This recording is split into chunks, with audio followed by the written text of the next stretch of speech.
전 세계에서 우리나라만 먹는다는 깻잎. 알싸한 향과 독특한 식감 때문에 외국인들은 꺼려하는데 우리나라 사람들은 고기에도 싸먹고 반찬으로 먹어도 질리지 않는 채소죠. 깻잎에는 암세포만 골라 제거하는 피톨이라는 성분이 함유되어 있어 천연 항암제라 불릴 만큼 항암 효과가 뛰어난 식품입니다. 또한 대사 기능을 촉진해 기억력 감퇴를 예방하며 가바라는 성분이 항균, 항염증 및 항산화 활성을 하고 치매 예방에도 아주 효과적인데요. 평소 깻잎을 꾸준히 섭취하면 뇌세포를 활성화시켜 치매의 원인이 되는 스트레스를 줄이는 것은 물론 체내 염증 억제와 동시에 항산화 효과로 인해 노화를 늦추고 암을 예방하는 효과가 있습니다. 하지만 이런 깻잎도 어떻게 먹느냐에 따라 내 몸에 보약이 될 수도 독이 될 수도 있는데요. 이번 시간에는 깻잎을 어떻게 먹으면 약이 되고 독이 되는지 알려드리겠습니다. 깻잎이 독이 되는 경우 첫 번째는 장아찌로 먹는 경우입니다. 밑반찬으로 인기 있는 깻잎 장아찌는 입맛 없을 때 물에 만 밥 위에 얹어 먹으면 잃었던 입맛도 찾고 밥 한 그릇도 뚝딱할 수 있는데요.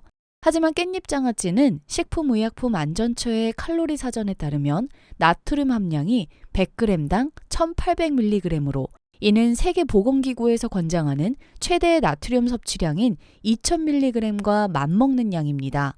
이렇게 많은 양의 소금과 간장이 들어가 지속적으로 나트륨을 다량 섭취할 경우 뇌졸중, 고혈압, 위장병, 골다공증 등 다양한 질병을 일으킬 수 있으며 장아찌에는 간장뿐만 아니라 설탕 역시 많이 들어가 인슐린 저항성을 높여 우리 몸에 당독소를 만들고 염증 반응을 일으켜 암과 치매를 유발하는 가능성을 높이게 됩니다. 집에서 만드는 것은 그나마 낫습니다. 시중에 판매 중인 깻잎 장아찌는 더욱 심각한데요. 판매되는 깻잎 장아찌나 깻잎 무침에는 글루탐산 나트륨과 소부산 칼륨, 이산화황 등 다양한 물질들이 들어가 있는데 이 물질들은 대부분 가공식품의 방부제로 사용되는 물질로서 발암물질을 만들어내며 발색제의 일종인 아질산염과 반응하게 되면 중추신경 마비, 출혈성 위험해, 간에 악영향을 끼치는 물질입니다. 이산화황은 소량만 섭취해도 민감하게 반응하게 되면 기관지 수축, 호흡곤란 및 알레르기 반응 등을 일으킬 수 있는 물질입니다. 깻잎을 장아찌로 만들어 먹으면 비타민C가 파괴될 뿐만 아니라 암, 위장병, 당뇨병에 좋은 엽록소 또한 대부분 손실됩니다. 오래된 장아찌는 반찬의 역할만 할 뿐 영양분은 전혀 없으며 혹시라도 장아찌를 드실 경우 시중에 파는 것보다 직접 만들어 먹는 것이 좋고 만들더라도 소금이나 간장, 설탕의 양을 줄여 빠른 시일 내에 소비하는 것이 가장 좋습니다. 두 번째로는 당근과 먹을 경우인데요.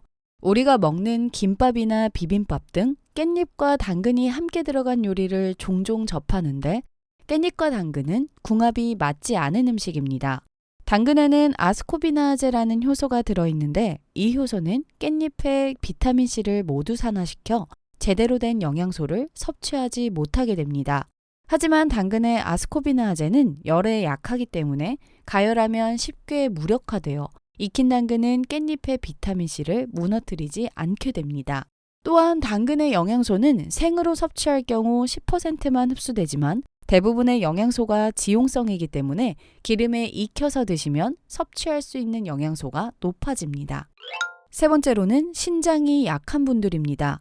신장이 약한 분들은 깻잎을 드실 때 주의하셔야 합니다. 깻잎에는 칼슘, 마그네슘, 철분, 엽산 등 여러 가지 영양소가 함유되어 있지만 그 중에서도 특히 칼륨 성분이 많이 함유되어 있습니다. 깻잎 100g당 칼륨이 420mg 정도 있어 신장질환 환자들이 피해야 할 바나나, 참외, 고구마 등과 비교했을 때 결코 적은 양이 아닌 것을 알 수 있습니다. 칼륨은 인체의 필수적인 영양소며 초과해서 섭취하더라도 대부분 소변으로 배출되지만 신장이 약한 분들은 몸 밖으로 제대로 배출되지 않아 체내 칼륨 농도가 높아져 고칼륨 혈증이 발생할 수 있습니다. 그럴 경우 근육에 힘이 빠지고 가슴 두근거림, 저혈압, 부정맥 등이 올 수 있고 심하면 심장마비까지 오는 심각한 부작용을 일으킵니다. 네 번째로는 잔류 농약이 남아있는 깻잎입니다. 잔류 농약을 검사하면 항상 빠지지 않는 채소가 바로 이 깻잎인데요. 지난 2022년 식약처에서 3년간 조사한 결과 잔류 농약 성분 기준치를 초과한 채소 중 하나가 깻잎입니다. 식품을 제조하고 판매되는 가공식품의 경우 유해 성분이 검출되면 판매 중지 후 유통 경로를 파악해서 해당 제품을 회수할 수 있지만 소규모 농가에서 출하되는 농산물은 회수 명령을 내릴 수 없고 유통 경로 파악이 어려워 소비자들은 잔류 농약의 여부를 알 수 없는 상태에서 어쩔 수 없이 꼼꼼히 세척해서 섭취할 수밖에 없는데요. 잔류 농약은 몸에 서서히 쌓이게 되면 암을 유발하고 생식력 저하, 내분비계 장애 등 다양한 질환을 발생시킬 수 있어 깨끗하게 세척해서 먹어야 합니다. 깻잎은 잔털과 주름 사이에 농약이 그대로 남을 수 있어 세척법이 특히 중요한데요. 깨끗한 물에 식초를 넣고 깻잎을 3분에서 5분 정도 담가둡니다. 한 번 더 새로 받은 물에 흔들어 2번 정도 세척해 주시면 깨끗하게 세척할 수 있습니다. 깻잎을 효과적으로 먹는 방법은 고기와 함께 먹는 것입니다.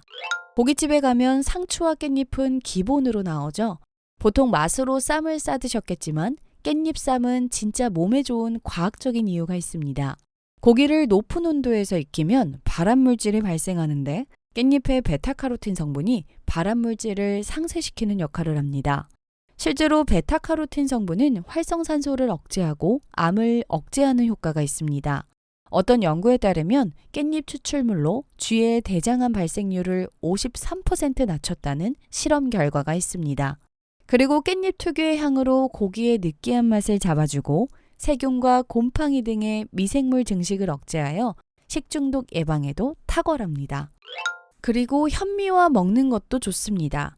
깻잎의 아미노산 일종인 가바 성분은 뇌세포 대사 기능을 촉진해 학습 능력을 향상시키고 기억력 감퇴, 치매 예방에 도움을 주며 우울함과 스트레스를 줄여주는 효과가 있습니다. 이런 가바 성분을 극대화해주는 음식이 바로 현미인데요. 현미에는 각종 영양소가 풍부하지만 특히 비타민 B6 성분이 가바의 생성을 증가시키고 유지하도록 도움을 줍니다. 또한 깻잎의 식이섬유가 도정하지 않은 현미의 소화를 돕고 변비까지 예방해주어 현미와 깻잎은 궁합이 좋은 식품입니다. 시청해주셔서 감사합니다. 영상이 도움이 되셨다면 좋아요와 구독, 알림 설정까지 부탁드립니다.